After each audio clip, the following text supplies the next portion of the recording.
Hi everyone, welcome back to super Kalam. Super Kalam में आपका बहुत बहुत स्वागत है। The first thing that I wanted to share with all of you is I am really happy that you guys have been so disciplined since the last 7 days। एक हफ्ता हमारा पूरा हो गया PYQs चैलेंज में और आप पूरा एक हफ्ता लगातार डिसिप्लिन मेंटेन करके आपने रखा हुआ है and this is commendable. I am really inspired and motivated by all of you because मैंने देखा है daily we have been sharing links to participate in the PYQ test. You guys are participating in the test in the morning. Then you guys are coming live at 7 p.m. to solve the question with me and with Super Karthik sir. This shows tremendous amount of discipline and focus on your part. यानी कि मैं सही direction में जा रही हूँ। Super Kartik sir का ये जो इनिशिएटिव है सुपर कलाम के साथ 100 days PYQ चैलेंज लॉन्च करने का, ये पूरी तरीके से सक्सेसफुल है क्योंकि आप लोग डिसिप्लिन हो। Because of you this initiative is success, right? So let's get started. Today is day number 8। आज बहुत ही इंपॉर्टेंट डे है। आज से हम मॉडर्न हिस्ट्री शुरू कर रहे हैं और मुझे पता है कि so many students out there they have mailed us कि ma'am sir modern history please cover it because there are certain terms, certain acts in modern history which become very tough for us to understand and retain। तो इसीलिए मैंने सोचा एक twist के साथ day 8 को शुरू किया जाए। अब आप बोलोगे मैम ट्विस्ट कैसा है? We are solving PYQs daily, what is this new twist that you are talking about?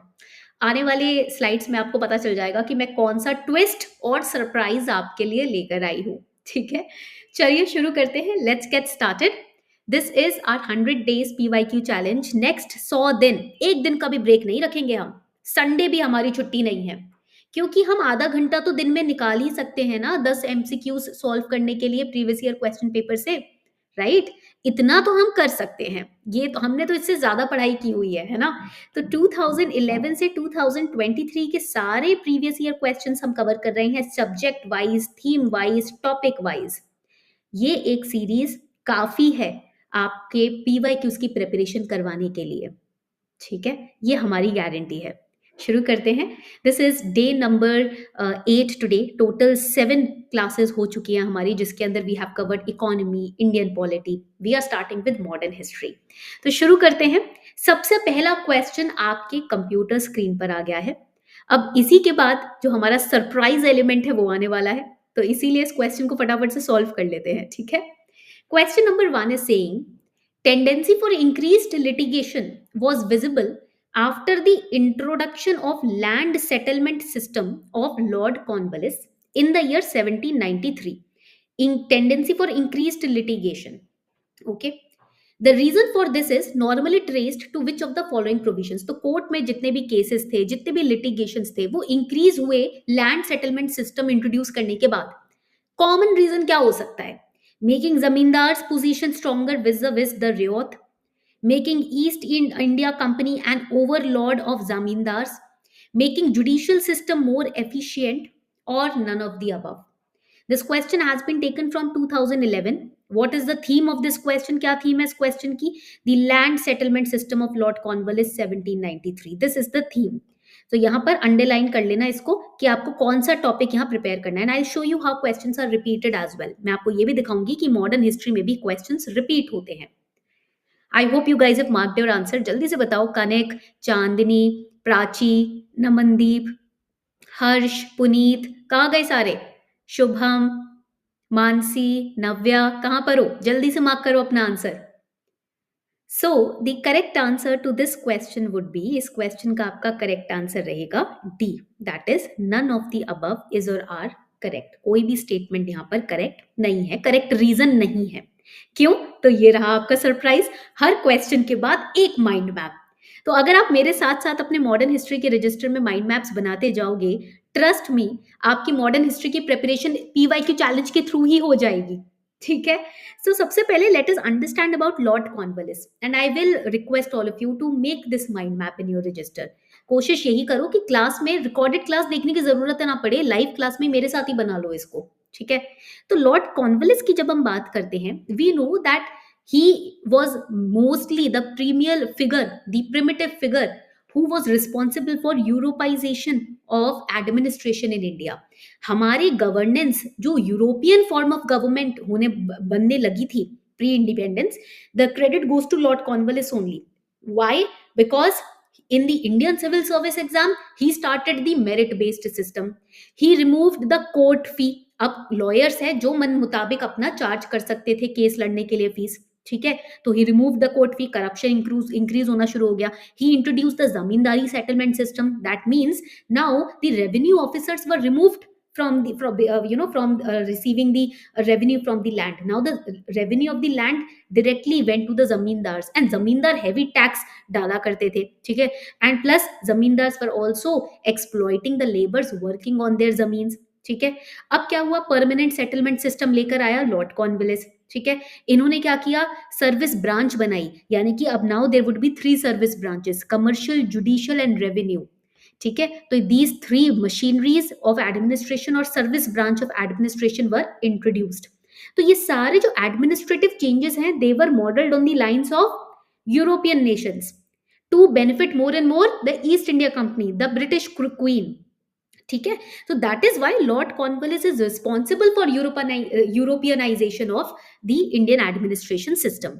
Now another important point is कि when we look at this particular question, ये क्वेश्चन क्या बोल रहा है, tendency for increased litigation was visible after the introduction of land settlement system. Reason क्या है, what is the reason? Because what Lord Cornwallis did, land settlement system यानी कि जो परमानेंट सेटलमेंट एक्ट के थ्रू जमींदारी सिस्टम इंट्रोड्यूस कराया गया था, the zamindari settlement system was introduced through permanent settlement act of 1793. Okay, what happened here, zamindars were made the owner of the land. Now whatever revenue they were earning from the land, 10/11 of that part would go to east India company. Zamindars किसको देंगे, east India Company को देंगे. जब इतना major chunk is being given to East India Company, what zamindars will do, they will exploit the labours. वो labour से और जो जमीन है उसका रेवेन्यू ज्यादा निकालने की कोशिश करेंगे. when they will extract more out of the labors and the land, 10th 10/11 part अगर वो दे रहे हैं तो उनको प्रॉफिट होना चाहिए, they should be having profit. those laborers who were taking debt from zamindars, interest rate उनका हाई कर देते थे, ठीक है. their interest rate was increased, you can say you can say boundlessly, ठीक है. बिल्कुल बाउंडलेस लेवल पे इंटरेस्ट उधारी जो भी देते थे उस पर बिल्कुल जो भी मुंह में आया वो इंटरेस्ट रेट लगा दिया. Why, because they have to make profit for themselves. Major chunk of revenue East India Company को दे रहे हैं. And with this problem, laborers who decided to go to court against these zamindars, in Lord Cornwallis what he did, he removed the court fee also. जो एक fixed amount of court fee थी case लड़ने के लिए वो हटा दिया Lord Cornwallis ने. Now the lawyers can charge any amount of money to fight a case, ठीक है. what happened, anybody could drag anybody to courts, और इसमें होगा क्या कि लॉयर कितना भी मुंह मांगा, जो नहीं अफोर्ड कर पा रहा वो केस हार ही जाएगा, राइट. तो इस सब की वजह से क्या होता है, ये सब किस वजह से होता है, लैंड सेटलमेंट सिस्टम की वजह से होता है, ठीक है. Removal of court fee is the major cause which was या major problem which was evident when the land settlement system was introduced. तो लिटिगेशन बढ़ता चला गया. लिटिगेशन क्यों बढ़ा, क्योंकि रिमूवल ऑफ कोर्ट फी होता है, यानी कि अब कोई भी किसी को भी कोर्ट में ले जा सकता है. कौन, ऑब्वियसली जमींदार ज्यादा पैसे वाले हैं तो वो तो लेबर्स को आराम से ड्रैग कर सकते हैं. लेबर्स कोर्ट केस कर नहीं सकते क्योंकि वो मुंह मांगी अमाउंट दे नहीं सकते कोर्ट में जाकर. This was the amount of corruption and miss administration which was going on. Okay, now coming on to the next important question. next question के ऊपर आते हैं. then I'll share with you a trick also for preparing modern history, ठीक है. now the question is again from 2011. it is on the keyword called parliamentary committee, Indian parliamentary committee, which was set up in 1893. underline this please. now the question says, what is the purpose with which Sir William Wedderburn and W.S. Kane had set up the Indian parliamentary committees? this year not this year, last year 2023 ethics committee was in news, है ना. तो it is a form of parliamentary committee. तो you have to understand the historical background of parliamentary committee. that is how you link current with static. इस तरीके से current को static से link किया जाता है. जब आप कोई कमिटी न्यूज में पढ़ रहे हो तो ये नहीं कि सिर्फ उसी कमिटी का पर्पस समझ लिया. गो बैक, कहाँ से ये कमिटीज आई हैं, right? why Indian parliamentary committee and when was the first Indian parliamentary committee established? this is your homework, ठीक है. so what was the purpose? to agitate for Indian political reforms in House of Commons, to campaign for the entry of Indians into the imperial judiciary. then next is to facilitate a discussion on India's independence in British Parliament, to agitate, to fight for the entry of eminent Indians into the British Parliament. Which option is correct? कौन सा option यहाँ पर correct है? Tell me in the comment section. Prachi, Navya, सब लोग जल्दी से comment करो. मानसी, आकांक्षा, अंकिता, जल्दी से. Correct answer here would B, correct answer क्या होगा यहाँ पर? जो बच्चे इसको रिकॉर्डेड फॉर्म में देख रहे हैं वो नीचे क्लास के बाद कमेंट सेक्शन में अपने आंसर्स भेजेंगे मुझे, ठीक है? Yes, correct answer here is A, to agitate for Indian political reforms in the House of Commons. अब यहाँ पर what is important? Sir William Wedderburn के बारे में जानना बहुत इंपॉर्टेंट हो जाता है. So again, we have Sir William Wedderburn over here. So basically, he is the pioneer when it comes to establishing these parliamentary committees. Why? Because in 1893, he was the first liberal member who became a member of the British Parliament. ये सबसे पहले British parliament के liberal member थे 1893 में जो बने थे. And he was the chairman of Indian Parliamentary Committee established in 1893. Now, why did he establish Indian Parliament Committee? ये Indian Parliamentary Committee establish करने के पीछे मतलब क्या है? देखो, in India, the administration was not very up to the mark. Why?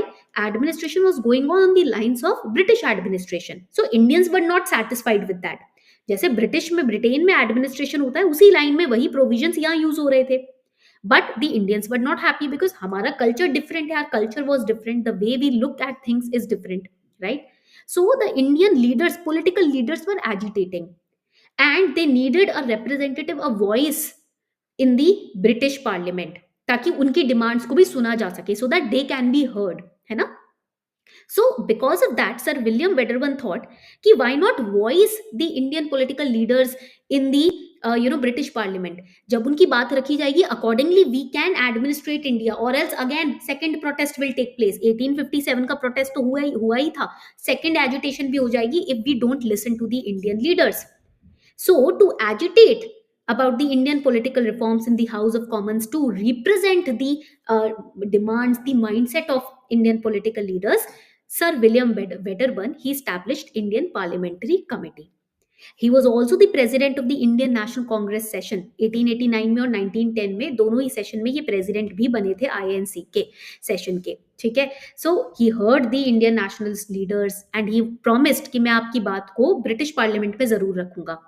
Do you know that he was also a member in 1895? He was a member of Royal Commission of Indian Expenditure. So basically, all the financial, all the administrative management of India was overlooked by Sir William Wedderburn. That is why it is important to study about him. ठीक है, मजा आ रहा है? अच्छा चलो आपके साथ एक ट्रिक शेयर करती हूँ, ठीक है? Let's share a trick with you. When it comes to modern history, it is one of the most easy part of the syllabus. आपको लगेगा कि सिलेबस तो इतना सारा है मैम, नहीं हो सकता. It is impossible to cover modern history because syllabus is huge, है ना?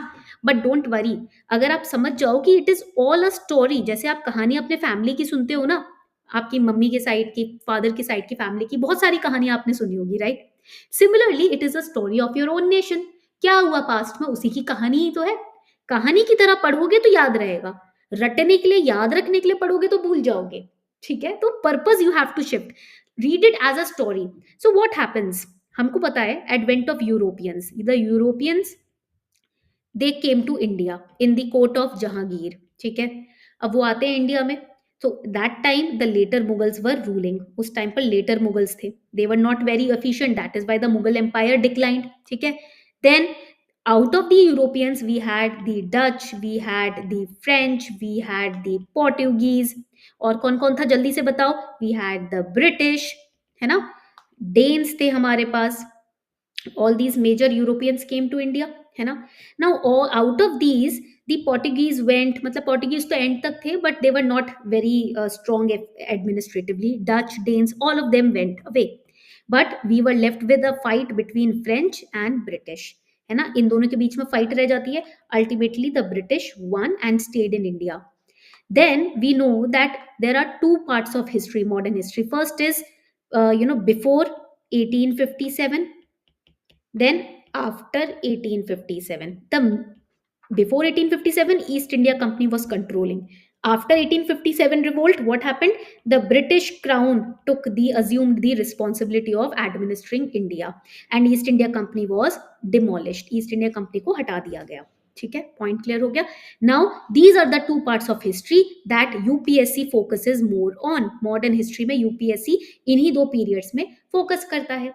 Post 1857, all the administrative acts you have to remember, all the administrative committees you have to remember. Before 1857, all the important battles you have to remember. तो ये trick है, मैं आपको बता रही हूँ कि हिस्ट्री को कैसे पढ़ा जाता है, कैसे यूपीएससी के पर्सपेक्टिव से देखना है. And this trick you will understand and learn automatically if you are solving these PYQs with me daily. ठीक है, चलो.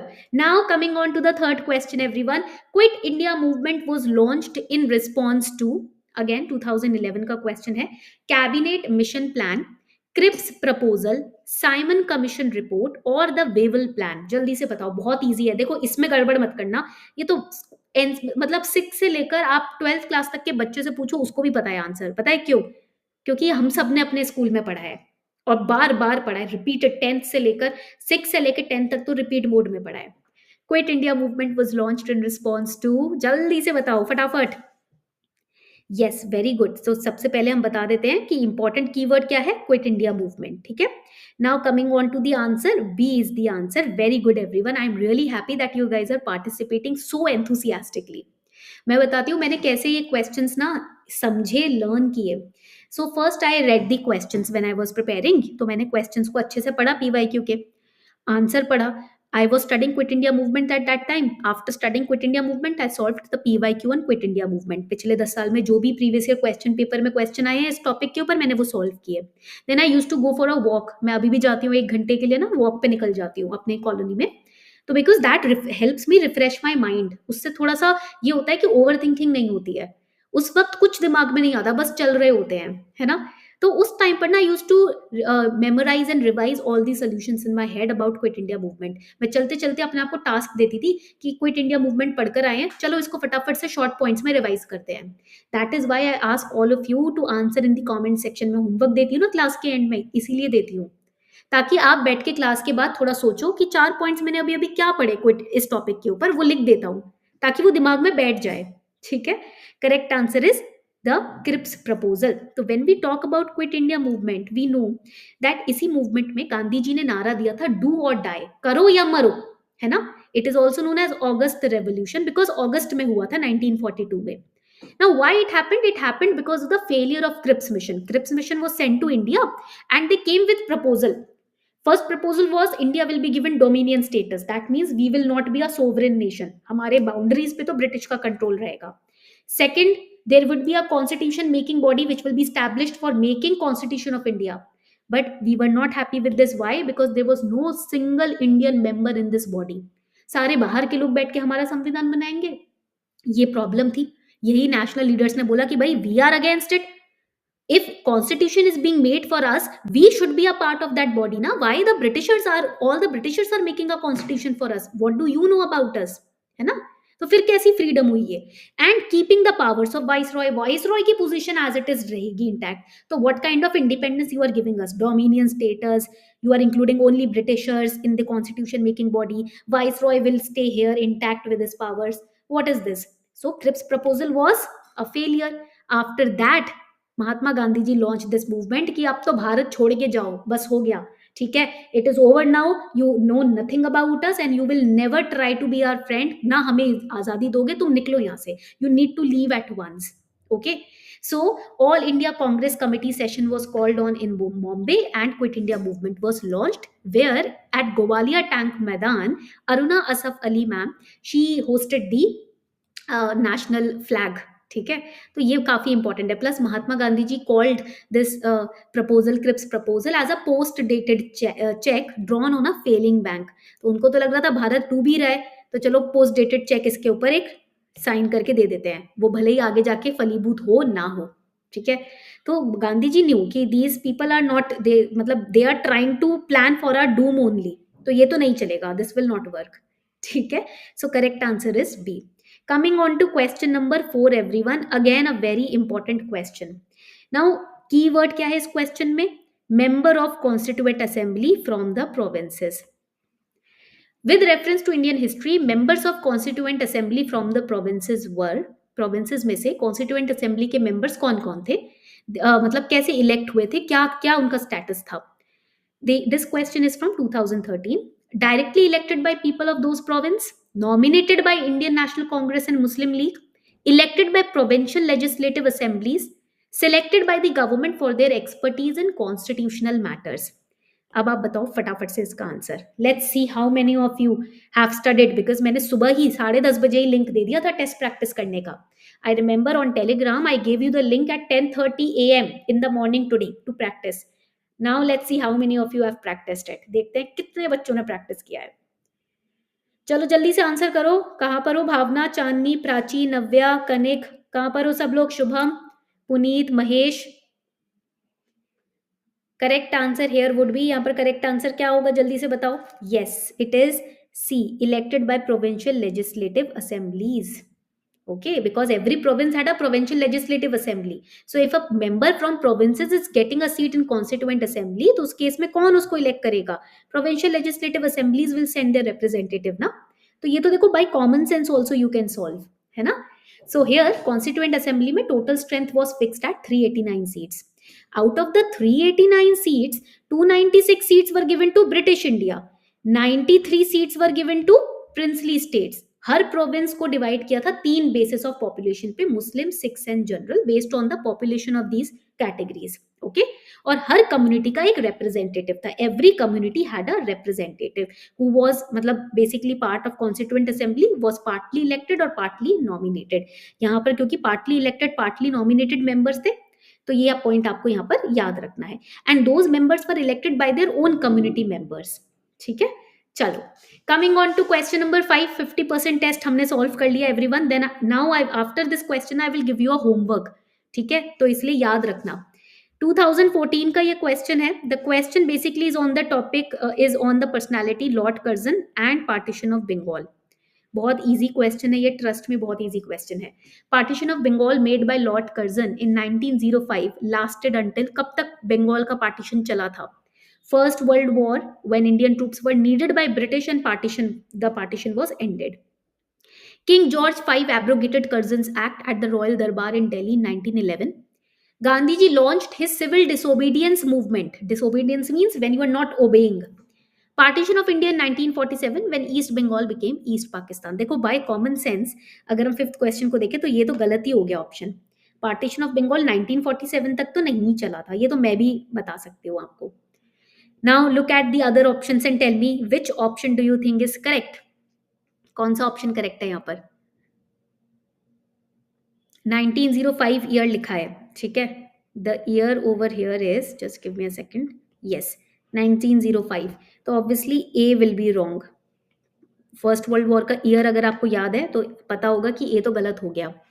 Now coming on to the 2. If you remember the year ना, then it is very very easy question. Very good. Correct answer यहाँ पर क्या होगा? B. Okay, because after the partition was launch ना, mass scale protest took place. बिल्कुल भारी मात्रा में दंगे हुए थे. Shops were burned, everything was a havoc in India at that time. There were mass scale protests which were going on roads, and that costed heavily the British administration. So in that case, King George V जो थे, उन्होंने 1911 में बोला कि Bengal partition has to be annulled. Why? Because we have to control the protest. That is why the annulment was made. उस time पर जो capital था ब्रिटिश इंडिया का, वो दिल्ली से कैलकाटा शिफ्ट हो गया था. ईस्ट एंड वेस्ट बंगाल को फिर से यूनाइट कर दिया गया था, बिकॉज इट वॉज डिवाइडेड ना. After the अनलमेंट it was again reunited.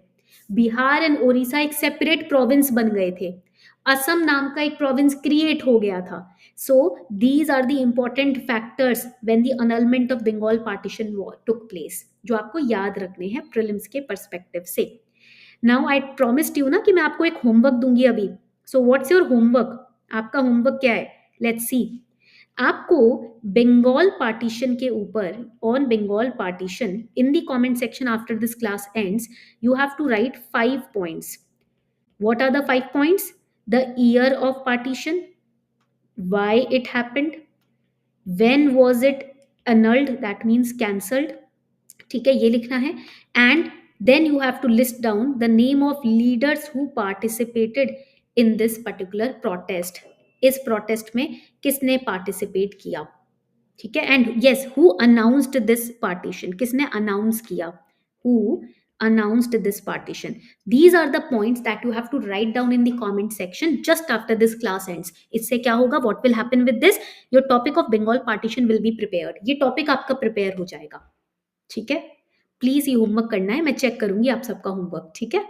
Question number 6 पे आ जाते हैं everyone. Again this is one of the most easy question, आज की क्लास का सबसे इजी क्वेश्चन है। Prachi, Chandni, Bhavna, I want all of you to mark this answer correctly, इस पॉइंट में कोई गड़बड़ नहीं करनी।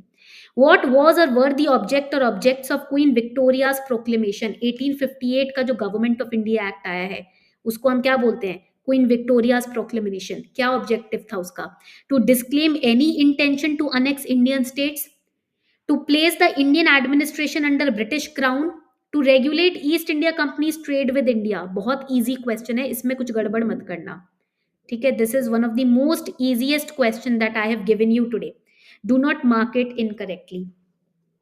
जल्दी से मार्क करो, फटाफट से बताओ अपना आंसर।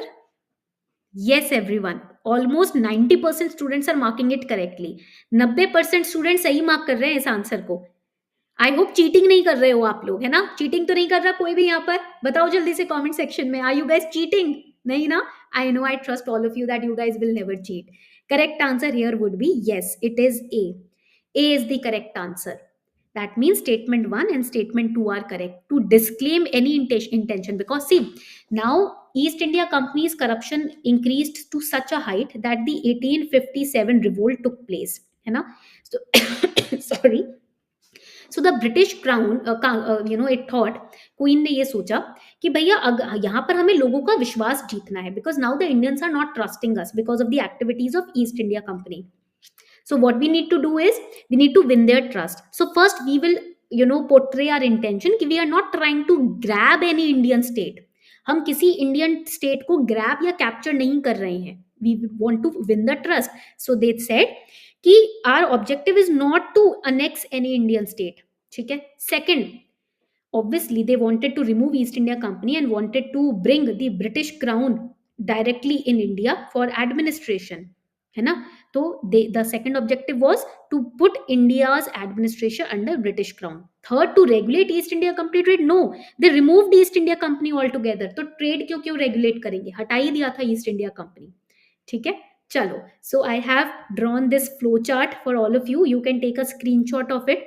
मैंने पूरे 1858 के एक्ट को इसमें कवर किया है। क्वींस प्रोक्लेमेशन हुआ था to enhance administration, to put the Indian administration under British crown. Company rule को खत्म कर दिया, all the power from company went to the crown. Governor general's title was changed to viceroy. Viceroy became the representative of British Crown. There was another position which was created, Secretary of State, and to assist Secretary of State 15-member council was established. ठीक है, यहां तक point clear हो गया सभी को। चलो 7th question पे आ जाते हैं। अभी तक तो मॉडर्न हिस्ट्री बहुत ही बढ़िया चल रही है ना। Now here key word is Second World War and Sir Stafford Cripps का प्लान। क्रिप्स का प्लान अभी पढ़ा है, ये क्वेश्चन तो अभी पढ़ा है, गलत मार्क मत करना। जस्ट नाउ द थर्ड और second question was on Cripps proposal only, ठीक है। 2016 में देखो रिपीट क्वेश्चन, 2013 में जो क्वेश्चन आया वो 16 में हो रहा है repeat. The topic theme is getting repeated. This is how theme based questions have to be practice. Theme repeat होता है, मैं तभी अंडरलाइन कर रही हूँ थीम को भी, ताकि आप लिख लो पेपर में। on your modern history register na, on a page please write it down, first page पे लिख लो what themes are getting repeated after 2-3 years, 2-3 साल बाद ही repeat हो रही हैं, ठीक है। India should be granted complete independence. India should be partitioned into two before granting independence. India should be made a republic with the condition that she will join the Commonwealth. Commonwealth is British Crown. India should be given dominion status. अब आप बताओ correct answer इस case में क्या है। देखते हैं कितने बच्चे सही मार्क करते हैं क्वेश्चन। अभी अभी मैंने पढ़ाया है, मैं आपको दिखा भी देती हूँ, ठीक है। अगर आपको लग रहा है ना मैम आप झूठ बोल रहे हो, अभी अभी ज्वाइन किया आपने, तो ये देखो क्रिप्स प्रपोजल यहीं पर ही पढ़ा है हमने, ठीक है। कौन सा ईयर था, 2011, यस नॉट 13, 2011। तो चलो जल्दी से मार्क करो इसका answer. Which option is correct? 5 साल बाद सेम थीम रिपीट हुई है। विच ऑप्शन इज करेक्ट, जल्दी से बताओ। इसीलिए 10 साल के PYQs प्रैक्टिस करवा रहे हैं आपको, ताकि जो क्वेश्चन रिपीट हुआ है सारे थीम प्रिपेयर हो जाए हमारे, है ना? Yes, very good, everyone. Excellent. My students are always doing wonders in the PYQ challenge. Correct answer is D. India should be given dominion status. Cripps mission जो 1942 में भेजा गया था उसका प्लान ही ये था, constitution making body consisting of all the British members will be created, ठीक है? Then province who are not accepting the constitution have the right to create their own nation. भाई तुम कैसे क्या दिमाग में रखकर आ रहे हो? They were coming here for India's doom only. They wanted India to fail all together, कि बाइफर्केशन हो जाए भारत में. And they were saying we will give you dominion status, that means your boundaries will be under our control. That is why this mission failed, है ना? चलो 8 question पे आते हैं. ये क्वेश्चन काफी इजी है, ये डायरेक्टली एनसीईआरटी से लिया हुआ क्वेश्चन है. I will write it down over here. ये क्वेश्चन कहीं और से प्रिपेयर नहीं करना, डायरेक्ट क्लास 11 से 12 की जो एनसीईआरटी आप पढ़ते हो मॉडर्न हिस्ट्री की, वहीं से ये टॉपिक प्रिपेयर हो जाएगा. Factories act, I will underline the topic, factories act 1881. And this person N M Lokhande, labour movement में इन्होंने काफी इंपॉर्टेंट रोल निभाया था. He was the pioneer who started the labour movement.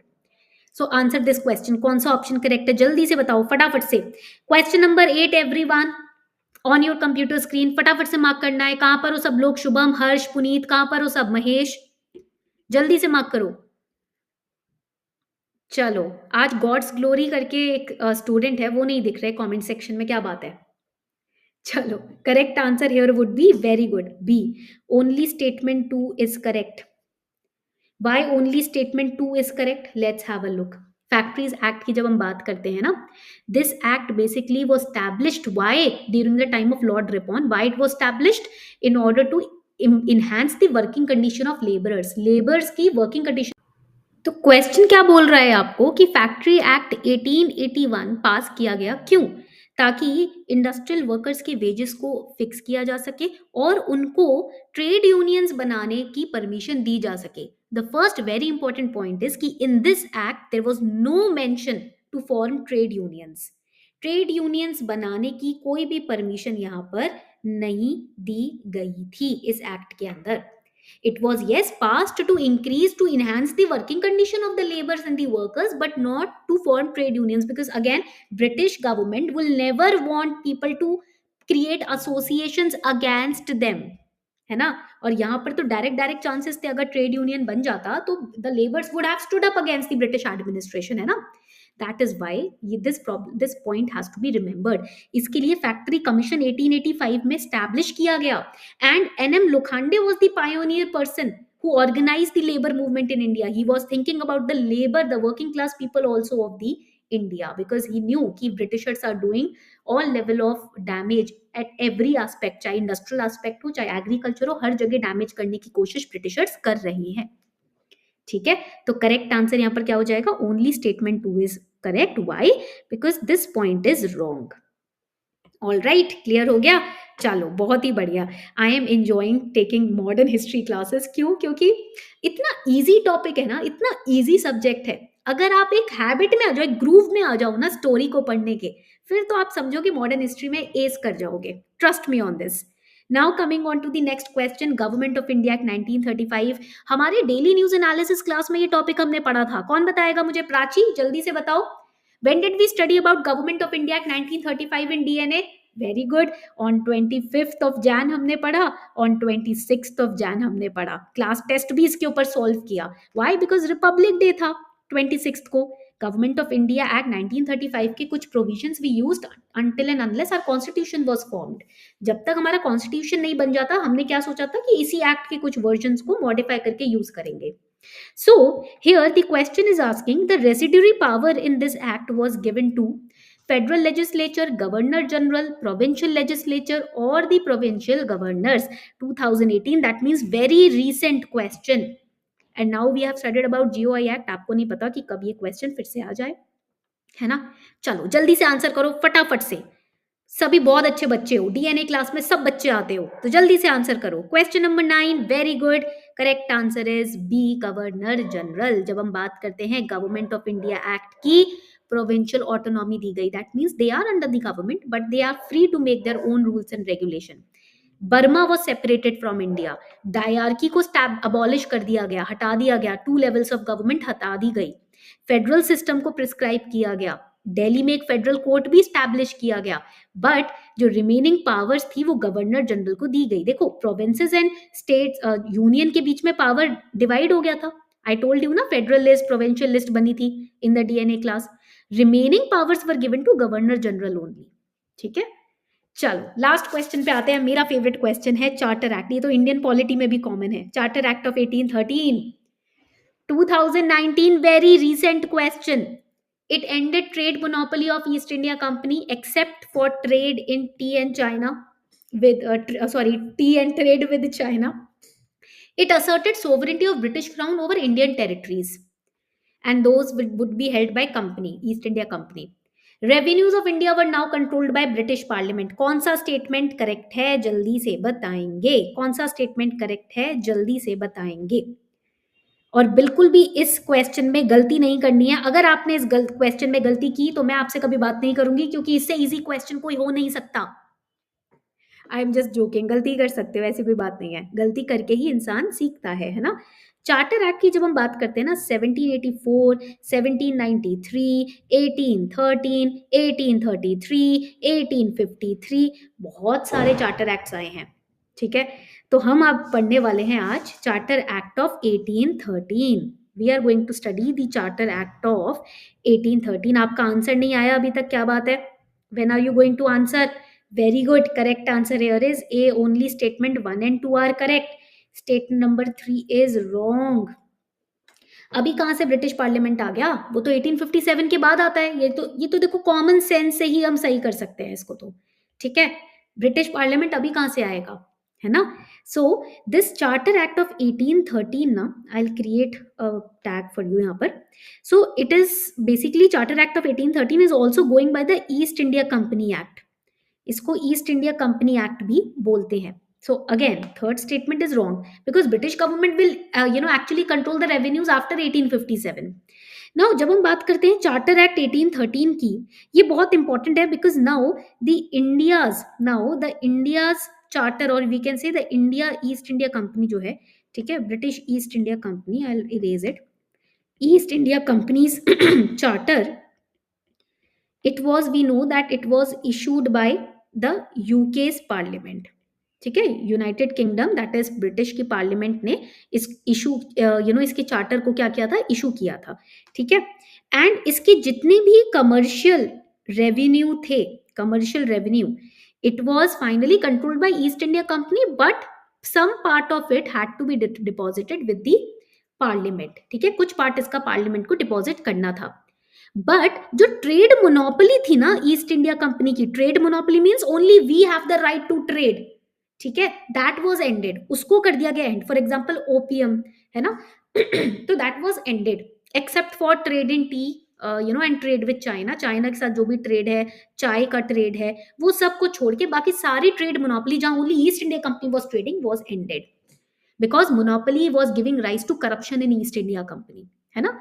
And it asserted sovereignty of British crown over Indian territories. Yes, जो भी territories company control कर रही है इंडिया में, उसके ऊपर राज कौन करेगा? उसके ऊपर कंट्रोल किसका होगा? ब्रिटिश क्राउन का। Again to minimise corruption of East India Company officials, so that any revenue that is being generated, some part of it will be sent to British parliament also, but it was not controlled by British parliament. Again the control was in the hand of the East India Company only. अब एक और homework है आज का आपका, another homework for today.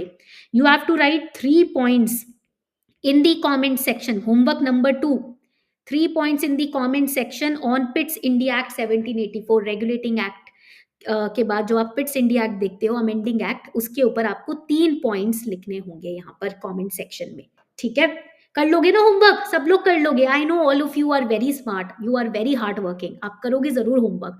देखो modern history मेरे साथ अगर प्रिपेयर कर लिया ना, ट्रस्ट मी, स्ट्रेस नहीं रहेगा हिस्ट्री का। मैं सच में प्रॉमिस कर रही हूँ आपको, एंशिएंट मिडिवल मॉडर्न का डर मैं निकालना चाहती हूँ और सिलेबस कंप्लीट कराना चाहती हूँ। वो PYQs के थ्रू ही होगा। अगर आप, मैं हाथ जोड़ के रिक्वेस्ट करती हूँ, इसके होमवर्क में पार्टिसिपेट करते हो ना, ट्रस्ट मी, मुझे खुद फील हो रहा है कितना बर्डन कम हो जाएगा हिस्ट्री से रिलेटेड आपके सर से। ठीक है, इसीलिए अच्छे बच्चे बनकर कमेंट सेक्शन में ना इसमें पार्टिसिपेट जरूर करना। और यहाँ तक क्लास देख रहे हो तो तुम डिसिप्लिन्ड हो, मुझे पूरा ट्रस्ट है तुम लोगों के ऊपर। ठीक है, अब कोई भी डाउट आता है ना क्लास के बाद, तो हेजिटेट नहीं करते हैं, कमेंट सेक्शन में डाउट अपने मेंटोर से क्लियर कराते हैं। And then you have Kalam's access, Kalam in पर जाना है, कलाम अपने सुपर मेंटोर से ही पूछो, वही बैठे हैं आपके सारे डाउट्स क्लियर करने के लिए, है ना। तो कलाम.इन पर जाकर सारे डाउट्स अपने क्लियर करा सकते हो। कमेंट सेक्शन में सारे डाउट्स मैं क्लियर करने के लिए बैठी ही हूँ, है ना। And if you have some specific queries तो आप ask@kalam.in पर रीच आउट कर सकते हो, ठीक है। अब आपके साथ एक और इन्फॉर्मेशन मुझे शेयर करनी थी। देखो हम पिछले 8 दिन से प्रिपेयर कर रहे हैं ना PYQs, है ना। We have been preparing very in a very discipline manner. इसी की टेस्टिंग होने वाली है 4th Feb को। क्या होने वाला है 4th Feb को कि we are launching all India free prelims test on 4th of Feb। Free prelims test है, 4 फरवरी को होने वाला है ये। सब पार्टिसिपेट कर रहे हैं, all over India the UPSC aspirants are participating and it is free of cost. You have to pay nothing to enroll. The link is given in the chat section top में and in the comment section and in the description box. You just have to click on it and enroll. Plus you will get, देखो अभी मैं आपको practice करा रही हूँ तो top तो करोगे ही करोगे तुम लोग, तो रिवॉर्ड्स भी है यहाँ पर, है ना। तो इसीलिए do not forget to participate in this all India test. Okay, on this note we are wrapping up the session everyone. Thank you so much. I really admire all of your hard work. Thank you so much for participating.